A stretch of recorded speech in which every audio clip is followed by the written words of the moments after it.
All right, children, good evening. We are here again for another bedtime story. And today we are going to be reading, what's the title again? The Flying Prince. The Flying Prince. We hope that this story will help you sleep better. Okay? All right, Amarachi, you ready? Mhm. Go for it.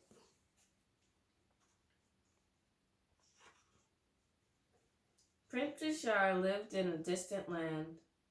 He spent each day hunting and exploring the jungle. While hunting, Prince Richard saw a large parrot on a branch above him. I am the king of parrots, it said proudly. It is my kingdom, and you are not welcome here. I will not harm you, promised Prince Richard. How is it that you can talk? Princess Saladera gave me these powers so that I can protect my subjects from hunters like you, answered Parrot King. She is our guardian. She's the nicest and loveliest, most princess in the world. Where can I find her? Prince Rashah asked. You can never find her, squawked the Parrot King.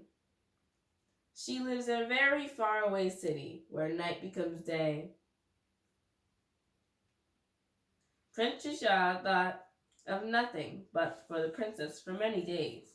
So he decided that he must find her. So he set out to go look for her.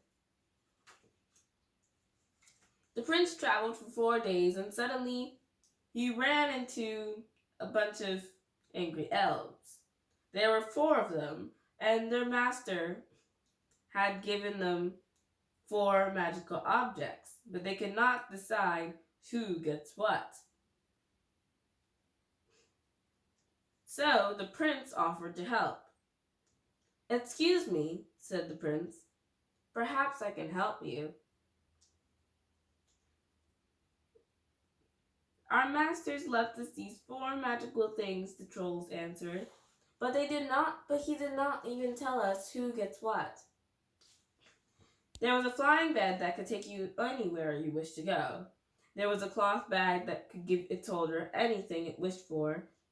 And there was a bowl filled that could fill up with water upon command. And a stick tied to rope that could defeat and tie up even the strongest foes. I can help you, he said fairly, said the clever prince. I will shoot an arrow into the jungle. Whoever returns the arrow first shall keep all of the magical items. The trolls agreed that the prince's plan was fair, so the prince shot an arrow into the air, and the trolls dashed into the jungle to find it. While they were gone, Prince Rashah quickly took all of the magical items and ran away quickly before the trolls came back. Once he got far away enough so the trolls wouldn't find him, he laid down the bed. It was actually a carpet, sort of like a flying carpet sort of bed. And then he told the bed, he said, Bed, take me to the city where night becomes day, the city where Princess Saladera lives. And then the bed lifted up and flew him off into the sunset. Once he arrived, he asked a old lady that was walking in the streets if she knew where Princess Saladera lived. And she answered, Nobody sees the princess until nightfall. The princess only comes out on our balcony at night, the woman said. The prince was disappointed. He could not wait to see her. The old woman told the prince to go to the palace and wait. The prince hurried to the palace. When the sun set, the city was dark for a moment. Then a door opened at the roof of the palace, at the top of the palace. Princess Saladera walked out from her bed onto her balcony. Her beauty shone brightly, even brighter than the moon. For an instant, night became day, and the princess used her magic to make it so.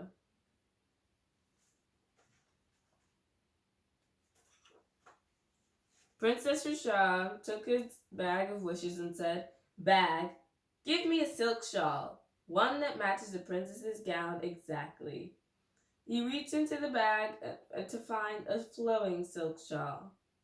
"Bed, take me to the room at the top of the palace where the princess sleeps." The magic bed lifted the prince over the city and landed on the palace roof. And then the prince crept through the door of the balcony in the back of the princess's room. The room was bright, with not a lamp or light bulb in sight. The Princess Saladera was sleeping soundly in her bed. The prince sat the shawl beside her bed. He stopped to gaze upon her beautiful face before he quietly left her bedroom. Then the next morning the princess woke up, and she found a beautiful shawl that was just sitting next to her bed. It was just as fine as the gown that she wore.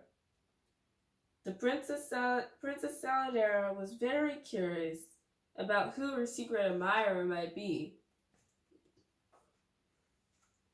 "He must be a man of great courage," she guessed, "to sneak into my father's place at night and make such a perfect shawl. He must have magic as strong as my own." That night, after the princess had fallen asleep, Prince Rashal, ordered a very special gift for the princess. He ordered a diamond ring to match the princess's headband exactly. The princess and the magic bed carried the prince to the palace roof. As he crept into the princess's room, she awoke with a start. At first she was frightened, but then the prince explained who he was and that he was the one that was buying her all of those beautiful gifts and leaving it at her bed in the nighttime. The princess saw that he was very handsome, and he spoke from his heart. Her heart softened further as she looked at his gift to her. The princess smiled the brightest smile ever seen. Prince Rashad and Princess Saladeras fell in love instantly, and they decided that they must be married. Each day, Prince Rashad and the princess flew over their kingdom on his magic carpet and lived happily ever after. The end. Oh, that's so nice. Okay, children, we wish you a very sweet dream. Mhm. See you later. Bye Good night. bye. Good night.